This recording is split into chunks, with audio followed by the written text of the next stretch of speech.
एक तरफ से धारा को जाने के लिए देता है, एक तरफ से धारा को रोक देता है, ठीक है। तो उसी तरह से डायोड भी करता है। डायोड जितना भी आपका मोबाइल है, टीवी है, सब में डायोड यूज होता है, ठीक है। डायोड कैसा दिखता है सर? तो डायोड आप गूगल पे सर्च करिएगा, बाकी मैं इसका सिंबल बना देता हूँ कि वो कैसा दिखता है डायोड। देखिए डायोड आपका इस तरह से ट्रेंगल होगा, ठीक है। उसके बाद ये आपका इस तरह से एक आपका ये हो गया और ये हो गया, ठीक है। इसमें देखिए दो पोल है, ये प्लस का पोल होता है, ये माइनस का पोल होता है। इसको हम लोग क्या बोलते हैं? इसको एनोड बोलते हैं। क्या बोलते हैं? जल्दी बोलिए। एनोड। और जो माइनस वाला है उसको क्या बोलते हैं? कैथोड बोलते हैं सर, ठीक है। तो जो आपका डायोड है जो सिलिकॉन से बना हुआ होता है, चूंकि मान लीजिए डायोड है तो किसी ना किसी मटेरियल का तो बनेगा ना जी, तो सिलिकॉन से बना होता है। तो सिलिकॉन का जो सेमीकंडक्टर है, कंडक्टर, सेमीकंडक्टर और इंसुलेटर, तीन चीज आप लोग पढ़े होंगे। कंडक्टर क्या होता है? सुचालक, जिसमें से विद्युत धारा पास करती है। सेमीकंडक्टर मतलब अर्धचालक, जिसमें से थोड़ा थोड़ा पास करता है। और कुचालक, जिसमें बिल्कुल पास नहीं करता है, ठीक है। तो आपका जो सिलिकॉन सेमीकंडक्टर है उसको अगर मान लीजिए हमको दिखाना है ना, तो वो किस अक्षर से उसको दिखाएंगे? तो बी, देखिए यहाँ पर ध्यान से, बी का कोई भी सीरीज हो सकता है। जैसे यहाँ बी वाई 126 देख रहे हैं आप, तो बी है, बी तो होगा ही पहला लेटर में, दूसरा में मान लीजिए ए बी हो सकता है, सी हो सकता है, डी हो सकता है, ई हो सकता है, कुछ भी होगा, ठीक है। लेकिन पहला लेटर क्या होना चाहिए? वो बी से होना चाहिए। तो समझ जाइएगा कि वो सिलिकॉन सेमीकंडक्टर डायोड को दिखा रहा है। यहां तक में किसी बच्चे को कोई दिक्कत है तो पूछ लो भाई, आगे बढ़ें। कॉपी कलम भैया लेके बैठिएगा, समझते जाइए, कॉपी में नोट करते जाइए। क्वेश्चन नंबर 1 का आंसर ये, 2 का आंसर ये। कंसेप्ट जो बता रहे हैं, अगर लिखना चाहते हैं तो बोलिएगा सर कि भाई लिखवा दीजिए सर, तो लिख लीजिएगा, कोई दिक्कत नहीं है, ठीक है। कोई जल्दीबाजी नहीं है, आप लोग आराम से पढ़ते चलिए। सारा क्वेश्चन एग्जाम में पूछा हुआ क्वेश्चन है, इसलिए हम इसको आपको करवा रहे हैं। सीबीटी एग्जाम में बहुत जरूरी हो जाता है ये चीज। चलिए अगला क्वेश्चन बढ़ते हैं। फुल वेव रेक्टिफायर का इनपुट रिपल फ्रीक्वेंसी या फिन क्या होता है? ठीक है, तीसरा क्वेश्चन है कि जो फुल वेव रेक्टिफायर है उसका रिपल फ्रीक्वेंसी। तो फुल वेव रेक्टिफायर, पहले रेक्टिफायर समझिए क्या होता है, रेक्टिफायर का क्या काम होता है, ठीक है ना। तो आप लोग जानते होंगे कि रेक्टिफायर क्या करता है सर? तो एसी करंट को डीसी में बदलता है। ध्यान दीजिए, एसी और डीसी क्या होता है? तो एसी का मतलब होता है अल्टरनेटिंग करंट, डीसी का मतलब होता है डायरेक्ट करंट, समझ गए। तो अगर मान लीजिए कि हमारा रेक्टिफायर है, तो रेक्टिफायर क्या करता है? तो रेक्टिफायर जो है वो क्या करेगा सर? एसी को डीसी में कन्वर्ट करेगा। नहीं समझे सर? फिर समझाइए। देखिए, घर जो आपका है, घर में जो मान लीजिए पावर स्टेशन से, पावर हाउस से जो आपको बिजली मिलती है, वो आपको एसी सप्लाई होता है, ठीक है। जो आपका बैटरी होता है, जैसे गाड़ी में बैटरी लगा होता है, या मान लीजिए कि कहीं पर भी आप बैटरी का यूज़ करते हैं, तो वो बैटरी जैसे आपके रिमोट में जो मान लीजिए बैटरी लगा होता है, मोबाइल में जो बैटरी लगा होता है, ये सब क्या है? ये सब डीसी है। डीसी मतलब डायरेक्ट करंट, ठीक है। तो अगर मान लिया जाए कि हमको जो पावर हाउस से बिजली आ रही है उसको अगर हमको, चूंकि वो तो एसी करंट होता है, अब उसको हमको अगर डीसी में सर कन्वर्ट करना है तो क्या करें सर? तो कहीं पर भी आप रेक्टिफायर लगा दीजिए। जहां भी मान लीजिए आपका सोर्स स्टेशन है वहां आप रेक्टिफायर लगा दीजिएगा, ऑटोमेटिक क्या करेगा? वो एसी को डीसी में कन्वर्ट करके निकाल देता है, ठीक है। यहां तक समझ में आ गया होगा कि सर रेक्टिफायर का क्या काम है। अब है कि रेक्टिफायर में भी क्या है? तो फुल वेव रेक्टिफायर है। तो फुल वेव रेक्टिफायर क्या करता है सर? तो फुल वेव रेक्टिफायर में आप लोग जानते होंगे एसी कैसे चलता है। एसी जो करंट होता है, उसका ग्राफ में बना रहा हूं, ये देखिएगा, ये देखिए, ये एसी का ग्राफ हो गया। अब ये मान लीजिए कि आपका एक चक्र ये होता है और एक चक्र ये होता है, ठीक है।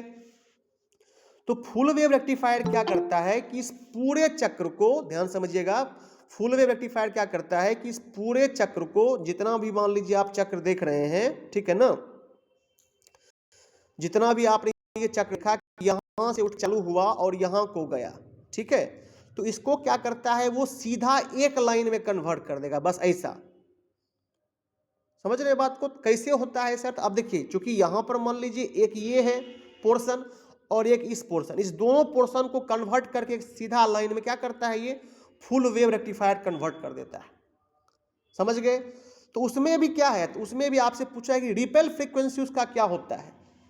रिपेल फ्रीक्वेंसी क्या होता है? तो रिपेल फ्रीक्वेंसी ऑटोमेटिक सी बात है। आप देखिए, अगर मान लीजिए इसको एक मान लेते हैं, ध्यान समझिएगा, इसको मान लीजिए एक मान लेते हैं, इसको मान लीजिए दो मान लेते हैं, या फिर ऐसे समझिए कि अगर मान लीजिए कि 50 हर्ट्ज का एच जेड मतलब हर्ट्ज, ठीक है, कि 50 हर्ट्ज का अगर मान लीजिए कि इस एसी का फ्रीक्वेंसी है, एसी का मान लीजिए क्या है, आवृत्ति है, ठीक है ना, और अगर इसको हम लोग क्या करते हैं, अगर इसका हमको रिपेल फ्रीक्वेंसी निकालना पड़ेगा जो कि डीसी में कन्वर्ट करके निकलता है, तो स्वाभाविक है एक पोर्शन ये हो गया, एक पोर्शन ये हो गया, मतलब क्या हो गया, एक एक दो हो गया। तो अगर हमसे इसका क्या पूछेगा, अगर हमसे मान लीजिए इसका रिपेल फ्रीक्वेंसी पूछेगा, तो दुगुना वाला जो होगा, दो से जो गुना वाला होगा उसी का आंसर, वही आंसर क्या होगा, सही हो जाएगा। ऑप्शन में देख लीजिए आप लोग, यहाँ पर देखिए हाफ है, 1/2 है, नहीं होगा। यहाँ पर देखिए कोम बराबर है तो नहीं होगा। अब देखिए यहाँ दुगुना है, सी नंबर ऑप्शन में, ये देख लीजिए आप, तो यही जवाब क्या हो जाएगा, सही होगा। क्यों हुआ समझ में आया? ग्राफ से मैंने आपको समझा दिया कि ऊपर का भी एक पोर्शन, नीचे का भी दो पोर्शन, पूरा कितना पोर्शन हुआ, दो पोर्शन हुआ। चूंकि पूरे पोर्शन को क्या करेगा, वो कन्वर्ट करता है, तो एक एक दो, मतलब स्वाभाविक सी बात है कि अगर वो डीसी में कन्वर्ट होगा तो पूरा दोनों पोर्शन को लेके कन्वर्ट होगा, यानी क्या हो जाएगा, डबल हो जाएगा। तो अगर आपसे पूछता है कि फुल वेव रेक्टिफायर का इनपुट फ्रीक्वेंसी अगर 50 हर्ट्ज है, ध्यान समझिए, पूछ दिया कि 50 हर्ट्ज है तो उसका रिपेल फ्रीक्वेंसी क्या होगा, सीधा 2 से गुना कर दीजिए, मतलब 50 दूनी 100 हर्ट्ज हो जाएगा सर। यहां तक में किसी बच्चे को कोई दिक्कत तो प्लीज पूछ लीजिए। बाबू हम भी फिर पूछेंगे लास्ट में, इसलिए जिसको जहां दिक्कत हो एकदम अच्छे से पूछो। 10 को क्वेश्चन होगा, 15 को क्वेश्चन होगा, कोई दिक्कत नहीं है हमको, सारा क्वेश्चन तुमको समझ में आना चाहिए, ये इंपॉर्टेंट है। चलो आगे बढ़ते हैं फिर। अब है कि देखिए एक सक्रिय घटक कौन सा है, सक्रिय घटक, ये देखिए क्वेश्चन, सक्रिय घटक कौन सा है? तो सक्रिय घटक क्या होता है? सक्रिय घटक का मतलब यह होता है कि वैसा घटक जो क्या करता है, जो सप्लाई हो रहा है उसको भी कंट्रोल करता है, और उसको कंट्रोल करके जितना आवृत्ति में उसको निकालना है, जितना उसको एम्पलीफाई करना है, उतना में वो निकाल देता है। तो इसमें कौन कौन सा एग्जाम्पल है सर? देखिए ऑप्शन कौन कौन सा है? तो प्रारंभ करने वाला है सर, रोकने वाला है सर, ठीक है, उसके बाद संधारित्र कैपेसिटर और ट्रांजिस्टर। तो याद रखिएगा इसका जवाब क्या होगा, ट्रांजिस्टर होगा। ट्रांजिस्टर का क्या काम होता है? ट्रांजिस्टर हो गया, डायोड हो गया, ये सब क्या करता है, ये सब जो है पूरा एक्टिव कंपोनेंट है इसका। जो भी मान लीजिए जैसे होता है ना, किसी आदमी को कोई काम पे लगा दो तो सारा काम वो करके निकाल देता है, तो वही काम होता है कि ट्रांजिस्टर एक इलेक्ट्रॉनिक डिवाइस है जिसका काम है कि करंट लेगा भी, उसको मैनेज भी करेगा, अब मैनेज करके उसको जितना फ्रीक्वेंसी में निकालना है उतना फ्रीक्वेंसी में निकालेगा भी, मतलब अकेला या बंदा सब काम कर लेगा। समझ गए बात को? इसलिए इसको हम लोग क्या बोलते हैं, एक्टिव कंपोनेंट बोलते हैं। यहाँ तक में कोई दिक्कत है तो भाई पूछ लो। चलो सब होशियार हो गया है, एक ही बार में समझ आ रहा है ना, अच्छी बात है। चलिए भैया नेक्स्ट क्वेश्चन, कौन सा अक्षर यौगिक पदार्थ कैडमियम सल्फाइड को इंगित करता है? बहुत इंपॉर्टेंट, एग्जाम में पूछा हुआ क्वेश्चन। कौन सा अक्षर यौगिक पदार्थ कैडमियम सल्फाइड को इंगित करता है? तो कैडमियम सल्फाइड का नाम सब आदमी सुने होंगे, ठीक है। कैडमियम सल्फाइड को इंगित करने के लिए हम लोग आर अक्षर का प्रयोग करते हैं। जहाँ पर भी आर से, जैसे मान लीजिए कोई मटेरियल रैपर है, सपोज करिए कि कोई मटेरियल है उसके ऊपर एक रैपर लगा हुआ है ना, और उसमें जो सिंबल चालू हुआ है वो आर से चालू हुआ है, तो आप समझ जाइएगा कि इस रैपर के अंदर में कोई कैडमियम सल्फाइड वाला मटेरियल होगा। समझ गए बात को? उसके जैसे देखते होंगे आप लोग भी सामान लेते हैं, सब में स्टिकर लगा होता है, तो स्टिकर में मान लीजिए कुछ ना कुछ लिखा होता है, तो वैसे ही समझ लीजिए कैडमियम सल्फाइड है। अगर मान लीजिए कि कोई भी सिंबल है, कोई भी मान लीजिए कि आपका चिन्ह है, ठीक है, प्रतीक है, अगर वो आर से चालू हो गया तो आपको समझ जाना है कि भाई साहब इसके अंदर कैडमियम सल्फाइड भरा हुआ है। चलिए यहां तक हो गया। अब देखिए ये वाला प्रतीक पूछ रहा है, कौन सा प्रतीक है सर? ये वाला प्रतीक, इस प्रतीक का क्या नाम है? कौन बताएगा, जल्दी बताओ। सब 11 12 पास किया होगा, जल्दी बता दो तो कोई आदमी, कौन सा ये सिंबल है जी? किसी को नहीं पता है? ऐसा कैसे हो गया भाई, सब तो होशियार लड़का है तुम लोग। तो चलो कोई बात नहीं है, गेट होता है ये, GAT गेट, आप लोग पढ़े होंगे इलेक्ट्रॉनिक्स में, ठीक है। तो ये कौन सा गेट है सर? तो ये आपका 2 input two input NAND gate है ये आपका, ठीक है। याद रखिएगा, एग्जाम में पूछा हुआ क्वेश्चन है ये। कैसे पकड़ेंगे सर ये बता दीजिए। देखिए इसको पकड़ना यही है कि यहाँ पर देखो ये इस तरह से बना हुआ है, ये देखो एक लाइन ऐसे है, फिर देखो ये ऐसे है। अब ये 2 पोल क्यों हुआ, क्योंकि एक पोल ऐसे निकला हुआ है, एक पोल ऐसे निकला हुआ है, ठीक है। दूसरी बात क्या है कि यहाँ पर देखो एक लड्डू सा बना हुआ है, यहाँ भी एक लड्डू सा बना हुआ है, ठीक है। इसको ऐसे ही समझिएगा आप लोग कि अगर मान लो इस टाइप का फिगर मिल रहा है, इसका मतलब है कि ये कौन सा है सर, तो NAND गेट है। 2 इनपुट 2 लगा हुआ है इसमें, और NAND गेट आपका ये 2 इनपुट NAND गेट, जिसको NAND बोलते हैं हम लोग। चलो अगला क्वेश्चन बढ़ते हैं। एक निष्क्रिय घटक कौन सा है? एक्टिव तो बता दिया मैंने आपको, अब इनएक्टिव पूछ दिया कि भाई एक्टिव तो तुमको समझ में आ गया, बहुत बढ़िया।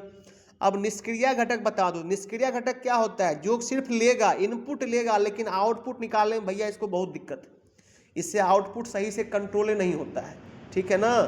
मतलब उसको सही से मान लीजिए रेगुलेट करना, सही से मान लीजिए कि आप उसको क्या करते हैं, आप उसको क्या कह सकते हैं, एम्पलीफाई करना, ये सब एम्पलीफाई आप कैपेसिटर से संभव नहीं हो पाता है। कैपेसिटर उतना इसका स्टेमिना नहीं है कि सारा काम बेचारा अकेले कर पाए।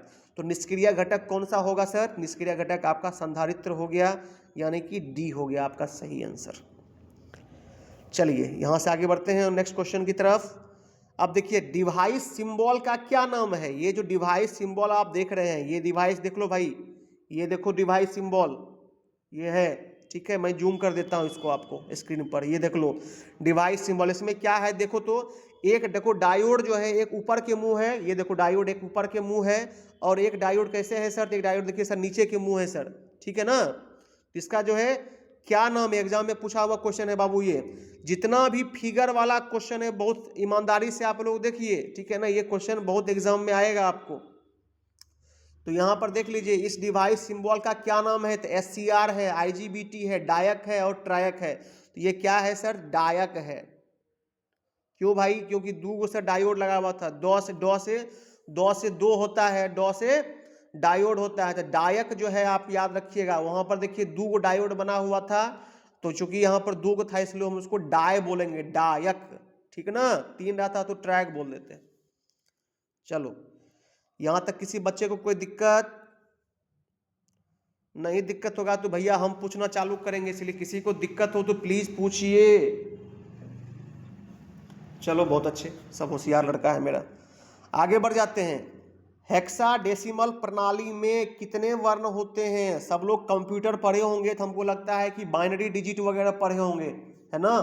तो बाइनरी डिजिट जैसे आप समझ रहे हैं उसी तरह से क्या होता है, उसी तरह से आपका बाइनरी जैसे डेसिमल होता है, सॉरी बाइनरी संख्या प्रणाली होता है, उसी तरह से क्या होता है हेक्साडेसिमल संख्या प्रणाली भी होता है।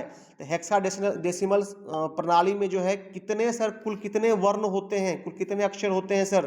तो 16 होता है, एकदम याद रखिए, पूछा हुआ क्वेश्चन एग्जाम में 16 होता है। कितना होता है? 16। डी आंसर हो गया भैया इसका। चलो आगे बढ़ते हैं। कौन सा इलेक्ट्रॉनिक सर्किट बिना इनपुट के AC सिग्नल उत्पन्न करता है? मतलब ऐसा कौन सा इलेक्ट्रॉनिक का सर्किट का मतलब क्या हुआ? जैसे मान लो एगो तार ले लिए, बल्ब ले लिए, है ना, स्विच लगा दिए, तो उसी को बोलेंगे सर्किट। तो उसी प्रकार से इलेक्ट्रॉनिक का जो सर्किट होता है, उस इलेक्ट्रॉनिक सर्किट में बिना कोई इनपुट दिए वो क्या करेगा? तो AC सिग्नल को प्रोड्यूस कर देगा, ठीक है। AC सिग्नल मतलब AC वाला जो सिग्नल, अल्टरनेटिंग जो सिग्नल होता है, उस सिग्नल को कौन कर सकता है सर? किसकी क्षमता है सर?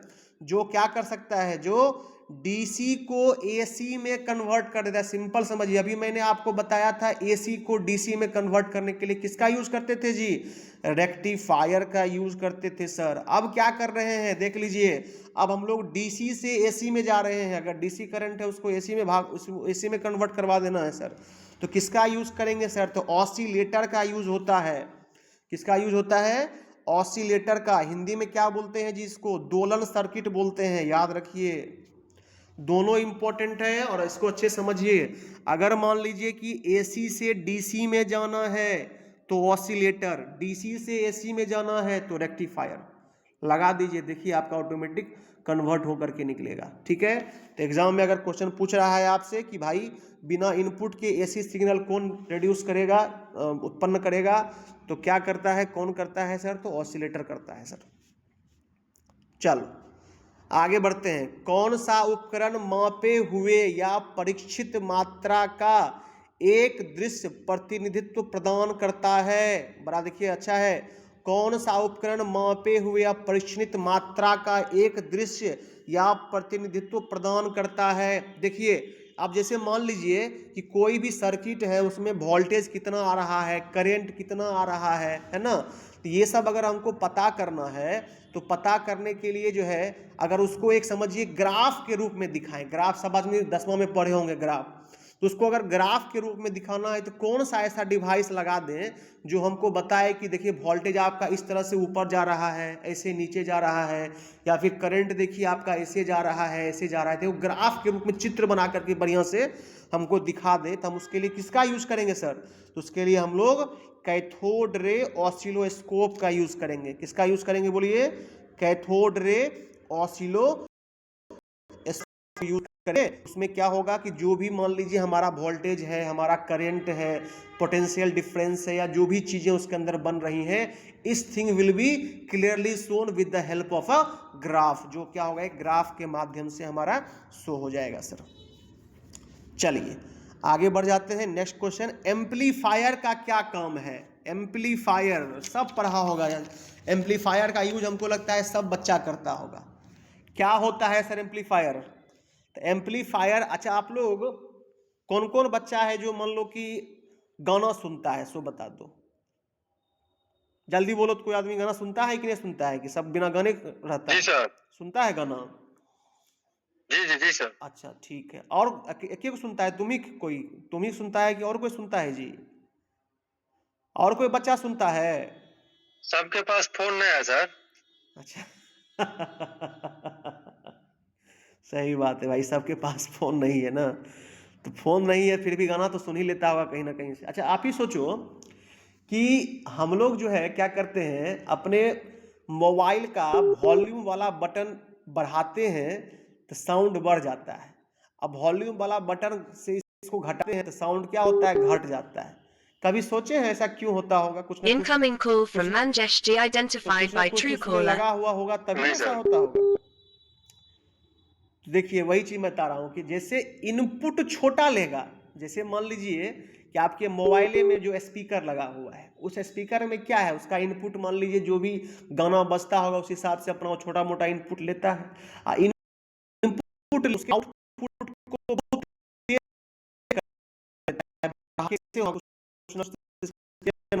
तो वही क्या होता है, वहां पर एम्पलीफायर लगा होता है। एम्पलीफायर क्या करता है, एक इलेक्ट्रॉनिक डिवाइस एम्पलीफायर है जो क्या करता है, सिग्नल वीक सिग्नल लेगा, मतलब सिग्नल उसको कमजोर मिलेगा, लेकिन उसी कमजोर सिग्नल को क्या करता है, बहुत बड़ा कर देता है, स्ट्रॉन्गर कर देता है उसको। ठीक है, तो वही काम होता है एम्पलीफायर का। जितना भी आपके घर मोबाइल में लगा हुआ हो, हेडफोन में लगा हुआ हो, टीवी में लगा हुआ हो, जहां भी साउंड का काम होगा वहां क्या होगा, आपका एम्पलीफायर का प्रयोग होता ही है। आप ही सोचिए ना कि टीवी में मान लीजिए कि अब जैसे गाना बज रहा होगा तो गाना का वॉल्यूम थोड़ी ना सेट रहता है, वो तो उससे क्या है, फ्रीक्वेंसी के रूप में उसको लेता है, एक सिग्नल के रूप में उसको लेता है एम्पलीफायर, और फिर क्या करता है, उसको बढ़ा करके आप रिमोट से उसका स्पीकर बढ़ाते हैं, आवाज बढ़ाते हैं, आवाज बढ़ले चल जाता है। तो कुछ ना कुछ तो होता होगा ना ऐसा उसमें। तो वही चीज है, क्या रहता है सर, एम्पलीफायर रहता है। वही एम्पलीफायर क्या करता है, वही एम्पलीफायर आपके वीक सिग्नल को लेता है और स्ट्रॉन्ग सिग्नल आउटपुट में देता है। ठीक बात। अब क्वेश्चन क्या है सर कि एम्पलीफायर का नाम, अब देखिए एग्जाम में दे रहा है, ऑप्शन में दे रहा है कि भाई नाम बताना है इस वाले एम्पलीफायर का। ये देखो, ये जो एम्पलीफायर है, एम्पलीफायर का ना, इसका सर्किट डायग्राम, इसी को बाबू सर्किट डायग्राम बोलते हैं, ठीक ना। तो ये सर्किट डायग्राम किस एम्पलीफायर का है, आपको यही बताना है। देखिए इसमें आपको क्या क्या है, ऑप्शंस में देख लेते हैं हम लोग। Editor, class B push, common collector, और क्लास ए बी पुश। तो ये आपका जो है क्लास बी पुश और पुल, ये दोनों है। देखिए क्लास बी का पुश और पुल एम्पलीफायर है। अगर ये आपको सर्किट डायग्राम मिलता है, आप लोग सर्किट डायग्राम को बढ़िया से देख लीजिए, ठीक है। अगर आपसे इसमें पूछता है कि किस प्रकार का एम्पलीफायर है, तो क्लास बी का पुश पुल, पुश मतलब धक्का देना, पुल मतलब खींचना, समझ गए बात को, ये दोनों मिक्स है आपका इसमें। चलिए यहां तक हो गया। अब आगे बढ़ते हैं। नेक्स्ट क्वेश्चन है, एक दोलन सर्किट में अनुनाद आवृत्ति की गणना करने का सूत्र क्या है? इंग्लिश में क्या कहता है, थोड़ा इंग्लिश समझ लेते हैं इसका। What is the formula to calculate the resonance frequency in an oscillator circuit? समझ गए बात को। क्वेश्चन क्या कर रहा है कि what is the formula to calculate resonance frequency in an oscillator circuit की। ऑसिलेटर सर्किट के अंदर जो है अगर हमको फ्रीक्वेंसी निकालना है, रेजोनेंस फ्रीक्वेंसी निकालना है, तो हम लोग उसको कैसे निकालेंगे सर? ठीक है, तो आप देखिए ऑप्शंस में क्या क्या है। फ्रीक्वेंसी निकालना है तो एफ आर से मतलब फ्रीक्वेंसी हो गया। अगर मान लीजिए यहाँ देख रहे होंगे आप एफ आर बराबर कुछ कुछ लिखा हुआ है, यानी एफ आर का मतलब फ्रीक्वेंसी, ठीक बात। अच्छा, ऑप्शन में देखिए कॉमन एल और सी आपको दिख रहा होगा, पाई दिखता है, एल और सी दिखता है। एल क्या होता है सर? तो एल जो है वो Info होता from Nishik Night. है, एल जो है वो क्या होता है सर? एल आपका इंडक्टेंस होता है। क्या होता है बाबू रे? इंडक्टेंस। इंडक्टेंस का मात्रक क्या हो, लिखते चलो, जिसको जहां ये सब नई नई चीजें हैं आपको बहुत काम में आने वाली है, समझ गए ना। जैसे मैंने क्या बोला, इंडक्टेंस। इंडक्टेंस का मात्रक क्या होता है सर? हेनरी होता है। क्या होता है? हेनरी। सी क्या है सर? सी का मतलब क्या हुआ? कैपेसिटेंस। सी का मतलब है कैपेसिटेंस। सब कैपेसिटर देख लिए होंगे आप लोग, पंखा उंखा में कहते हैं, लगता है ऐसा कैपेसिटर खराब हो गया है, सुनते होंगे आप लोग, ठीक ना। तो सब जगह कैपेसिटर वगैरह मिल जाएगा आपको। तो कैपेसिटेंस होता है, C for capacitance, L for inductance, ठीक है। तो इंडक्टेंस का मात्रक क्या होता है सर? तो हेनरी। कैपेसिटेंस का मात्रक क्या होता है सर? फैराडे। समझ गए? तो ये चीज होता है। अब पूछता क्या है, तो सर रेजोनेंस फ्रीक्वेंसी निकालना है सर सर्किट का। उसका सर्किट है, उसमें से सर रेजोनेंस फ्रीक्वेंसी निकालना है। एग्जाम में क्वेश्चन पूछा हुआ है। हो सकता है कि बहुत चीजें आपको लगती होगी कि सर थोड़ा जाता है जटिल ज्यादा हो रहा है, तो क्वेश्चन को समझते चलिए और ऑप्शन को बड़े गौर से देखिए। ऑप्शन हम इसलिए ज्यादा इलेबोरेट कर देते हैं कि अगर क्वेश्चन का ऑप्शन आपको वहां पर दिख गया तो आपको आराम से उसको आप मार दीजिएगा, समझ गए ना। तो क्वेश्चन, जैसे क्वेश्चन देखिए बहुत बार क्वेश्चन पूछा हुआ, हिट लिस्टेड क्वेश्चन है, क्वेश्चन नंबर 13 ये, कि फ्रीक्वेंसी जो पूछ रहा है कि रेजोनेंस फ्रीक्वेंसी क्या होता है, तो उसका क्या होता है सर? तो 1/2 pi root under L C, ये देख लो, ठीक है। फ्रीक्वेंसी क्या होगा सर? 1/2 पाई, पाई तो सब जानते हैं। अच्छा, एल सी देखो रूट में खाली होगा, ये ध्यान रखना, ये नहीं कि अगर दोनों चीज 2 पाई और एल सी को भी अगर रूट में रख दे, जैसे question number option number C देख लो, ये ऑप्शन गलत है। इसको ये नहीं देखना कि रूट मिल गया बस मार देते हैं, नहीं।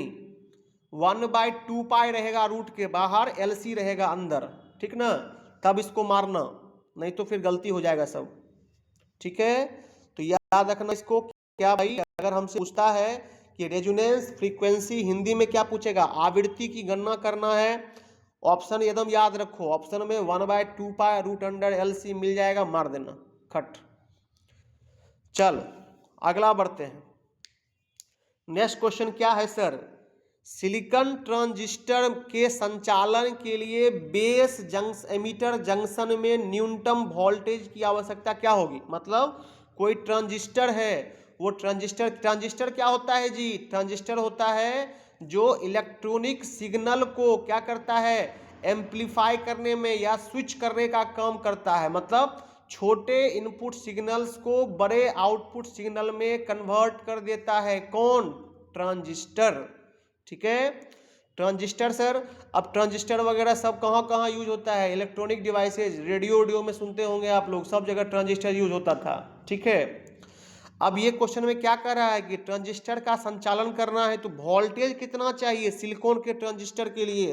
तो सिलिकॉन के ट्रांजिस्टर के लिए आपको 0.6 वोल्ट से 0.7 वोल्ट चाहिए होगा।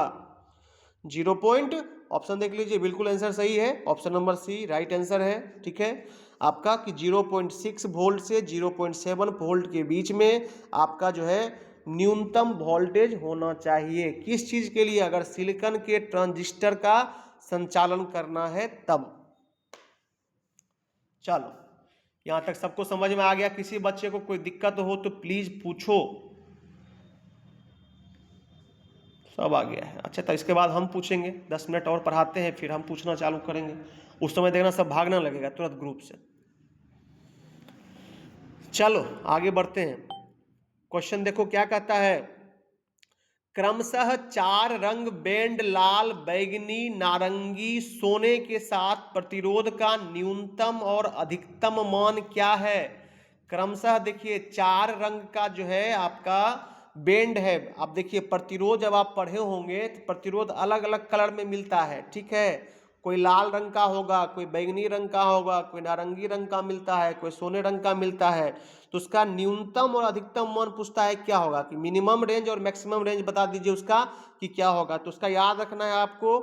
ये देखिए अगर ये चीज मिल जाए, क्या क्या मिलेगा आपको क्वेश्चन में, लाल मिलेगा, बैगनी मिलेगा, नारंगी मिलेगा और सोना मिलेगा, ठीक है ना। 4 कलर मिल जाए और आपको पूछे कि न्यूनतम और अधिकतम मान क्या है, तो याद रखना है कितना, 25,650 ओम का ये सिंबल है, ओम का, ठीक है, से लेकर के 28,350 ओम तक उसका क्या होगा, प्रतिरोध होगा,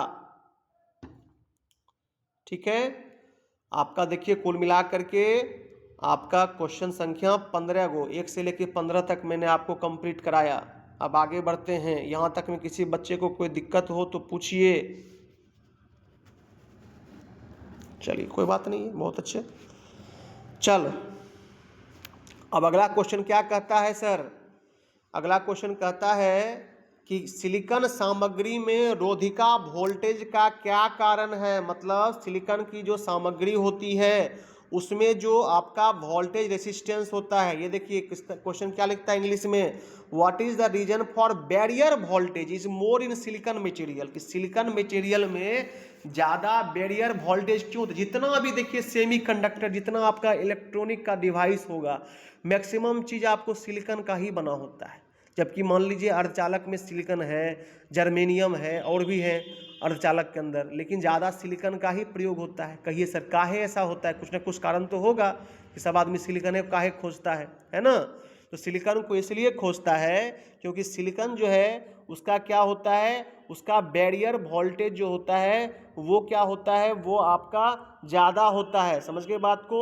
इस कारण से क्या है कि आपको रीजन क्या है। आप देखिए सिलिकॉन एक सेमीकंडक्टर है जो क्या करता है, जो वोल्टेज को सही ढंग से रेगुलेट करता है, संचालित करता है। ये नहीं कि मान ली तुरंत जल जाएगा, नहीं जलता है। क्यों नहीं जलता है, रीजन क्या है उसके पीछे नहीं जलने का कारण। रीजन ये होता है कि सिलिकॉन की परमाणु संख्या होती है 14, ठीक है। ये चूंकि इसकी परमाणु संख्या 14 होती है और जितना भी सेमीकंडक्टर होगा मतलब अर्धचालक होगा उस सब को जैसे तोड़ रहे हैं इसको देखिए 2, 8, 4 में प्रथम कक्षा में 2 इलेक्ट्रॉन, दूसरी कक्षा में 8 इलेक्ट्रॉन, तीसरी कक्षा में 4 इलेक्ट्रॉन। जितना भी सेमीकंडक्टर होगा सबके बाहरी कक्षा में 4 ही इलेक्ट्रॉन मिलेगा आपको। आप देख लीजिएगा इसको, सिलिकॉन हो गया, जर्मेनियम हो गया और भी जो भी हैं सेमीकंडक्टर्स उन सबों में, ठीक है ना। तो अब ये है कि भाई सर इसी को काहे यूज करते हैं, इसलिए करते हैं क्योंकि एक तो इसका परमाणु संख्या क्या है, सबसे कम है। तो परमाणु संख्या कम है तो इसका जो क्या होता है कि जो वोल्टेज को रेगुलेट करने का होता है, कि वोल्टेज को बर्दाश्त करने का जो क्षमता है, समझे आपकी भाषा में ठेठे में बात करते हैं तो वोल्टेज जो बर्दाश्त करने का क्षमता होता है वो इसका ज़्यादा होता है, ठीक है। ये क्या होगा कि ज़्यादा मान लीजिए डायरेक्ट टीवी बहुत देर तक चला दिए, मोबाइल बहुत देर तक चला दिए, है कि नहीं, तो क्या होगा कि अगर मान लीजिए दूसरे किसी मटेरियल का अगर यूज होगा सिलिकॉन के जगह पर तो क्या होगा, जल्दी जल्दी गलेगा, जलेगा।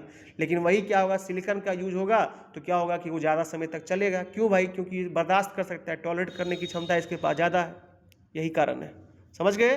तो वही चीज सिलिकॉन सामग्री में रोधिका वोल्टेज का कारण क्या होता है, इसकी परमाणु संख्या। देखिए ऑप्शन कहाँ है, कम परमाणु संख्या। देखिए मिल गया आपको, कम परमाणु संख्या इसका सही जवाब है। इसी कारण से हम लोग क्या करते हैं, इसका प्रयोग करते हैं।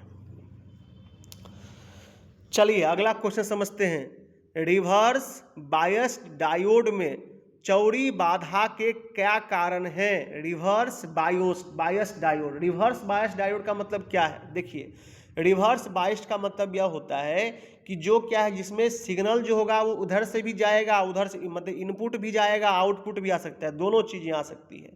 तो उसमें जो है अगर मान लीजिए बैरियर हो रहा है, बाधा हो रहा है, तो उसके पीछे क्या रीजन होता है सर। तो उसके पीछे रीजन यह होता है कि जो देखिए जितना भी सेमीकंडक्टर होगा, आप लोग सब आदमी पढ़े होंगे, तो इलेक्ट्रॉन के बारे में पढ़े होंगे हमको लगता है ना, कि जो भी हम लोग मान लीजिए परमाणु संख्या पढ़ते होंगे, परमाणु संख्या किसे कहते हैं, तो किसी भी आपका जो है जो मान लीजिए कि जैसे 14 मान लीजिए किसी की परमाणु संख्या होती है ना, तो 14 जो है क्यों परमाणु संख्या उसकी होती है, तो 14 परमाणु संख्या इसलिए होती है सर क्योंकि उसमें जो कुल इलेक्ट्रॉनिक्स की Z बराबर P बराबर, ये सब आदमी पढ़े होंगे, इलेक्ट्रॉन की जो संख्या है सर वो 14 होती है, इसलिए इसको परमाणु संख्या उसका 14 हो जाता है सर, दैट्स इट, यही है।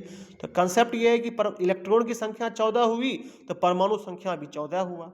लेकिन सेमीकंडक्टर में क्या होता है कि सेमीकंडक्टर में दोनों गुण होता है। क्या क्या गुण होता है सर, ये कभी चाहिएगा तो इसको कुचालक भी बना सकते हैं, कभी चाहिएगा तो सुचालक भी बना सकते हैं। अब कैसे होता होगा सर ऐसा, कुछ ना कुछ तो उसके अंदर ऐसा होता होगा तभी ना कभी सुचालक कभी कुचालक दोनों बन जाता है। तो सुचालक बनने के लिए क्या चाहिए होता है, तो सुचालक बनने के लिए चाहिए होता है होल्स। क्या चाहिए होता है, होल्स। अब होल्स क्या होता है, होल्स पर होता है पॉजिटिव चार्ज, धनात्मक चार्ज, और इलेक्ट्रॉन्स जो होता है उस पर होता है निगेटिव चार्ज। तो जब मान लीजिए आप होल्स की संख्या बढ़ा दीजिएगा किसी भी अर्धचालक में तो वो क्या होगा, कंडक्टर जैसा बिहेव करने लगेगा, सुचालक जैसा बिहेव करने लगेगा। अब वही क्या होगा, इलेक्ट्रॉन की संख्या अगर बढ़ा दीजिएगा तो उसमें फिर क्या होगा, वो आपका जो है इलेक्ट्रॉन की संख्या जो ही बढ़ेगी तो वो कुचालक जैसा बिहेव करने लगेगा। आप लोग को सब आदमी को पता होगा कि जितने भी कुचालक पदार्थ होते हैं उसकी जो संयोजी इलेक्ट्रॉन्स की संख्या होती है वो 4 से ज़्यादा होती है, 5 होगा, 6 होगा, 7 होगा, ठीक है, 8 नहीं हो सकता है। 8 किसका होता है, निष्क्रिय गैस का होता है, जैसे आर्गन, हीलियम, लिथियम सब आप लोग पढ़े होंगे, है ना। तब वही क्वेश्चन कह रहा है आपसे कि आप ये बताइए कि भाई अगर रिवर्स बायस डायोड है तो उसमें चौड़ी बाधा का क्या कारण होता है। तो ये चौड़ी बाधा इसलिए होता है क्योंकि जो उसका होल्स होता है और जो उसका इलेक्ट्रॉन होता है वो दोनों क्या करता है, उसको एक दूसरे को अपनी ओर खींचते रहता है। इलेक्ट्रॉन वाला अपनी ओर खींचेगा, होल्स वाला अपनी ओर खींचेगा, समझ गए ना। इस कारण से क्या होता है, उसका पट्टी बड़ा हो जाता है। नहीं होता है, किसी चीज़ को जोर से इधर से भी खींचिएगा उधर से भी खींचिएगा तो ऑटोमेटिक वो चीज़ क्या होगा, फैल जाता है। तो वही चीज़ के साथ अभी बेचारा का है ना, कि इलेक्ट्रॉन्स और होल्स जो है वो दोनों क्या करता है, एक दूसरे को अपनी ओर खींचता है, जिस कारण से क्या होता है, जिस कारण से इसका बेंड जो होता है वो बड़ा हो जाता है। चलिए अब अगला क्वेश्चन है कि फुल वेव रेक्टिफायर जो है आ गया फिर से। Full wave rectifier, full wave rectifier क्या बताए थे कि जो क्या करता है फुल वेव रेक्टिफायर जी, एसी को डीसी में कन्वर्ट करता है। तो उसमें क्या होता है, फुल वेव रेक्टिफायर का जो दोनों साइकिल था, है ना, याद है अभी जस्ट पढ़ाए थे, इस दोनों साइकिल को एक साइकिल में कन्वर्ट कर देगा फुल वेव रेक्टिफायर, ठीक है ना। तो वो क्या करता है, तो उसमें जो है आउटपुट वोल्टेज क्या होता है, आउटपुट वोल्टेज उसका क्या होता है, मतलब जो करंट निकलेगा बाहर वो क्या होगा, तो कोई आउटपुट वो नहीं दे पाता है, नो आउटपुट।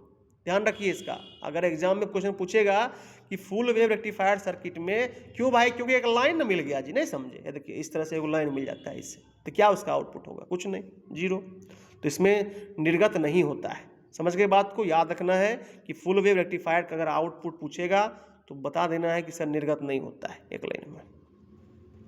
अब बताइए यहाँ तक में किसी को कोई दिक्कत है तो बोलिए। टॉपिक थोड़ा जटिल है इसलिए हम धीरे धीरे पढ़ा रहे हैं और कम कम ही पढ़ाएंगे, आप लोग बस सब आदमी याद करते चलिएगा सब टॉपिक को। आज पढ़ाएंगे कल पूछेंगे, याद होता रहेगा। पीडीएफ सब आदमी को ग्रुप में दिया गया है, सब आदमी अपना अपना पीडीएफ देखिए, समझ गए। पीडीएफ सब आदमी को ग्रुप में दे रखे हैं हम, और हम अब जो है अपना स्टॉप करते हैं शेयरिंग को। थोड़ा सा हम सब आदमी सब एक बार चर्चा कर लें, पूछ लें कि समझ उमझ में आया है, कौन कौन बच्चा जुटा हुआ है जी, सब भागा।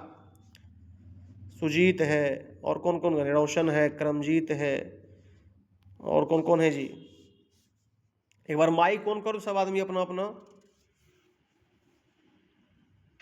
Yes sir. हाँ कौन कौन है जी, रोशन दिख रहा है हमको, करमजीत है, और कौन कौन है, सुजीत है, और कौन कौन है, और कोई है नहीं, सब भागा। तब यही ना बोले, पढ़ने में लोग को मन नहीं लगता है एकदम, तो क्या कहा जाए। अब बताइए इतना सुंदर टॉपिक चल रहा है, यही पीडीएफ दे देंगे हाथ में तो वो कहेगा कि सर हमको अब जो है समझ नहीं आ रहा है, तो अभी समझा रहे हैं तो भागेगा।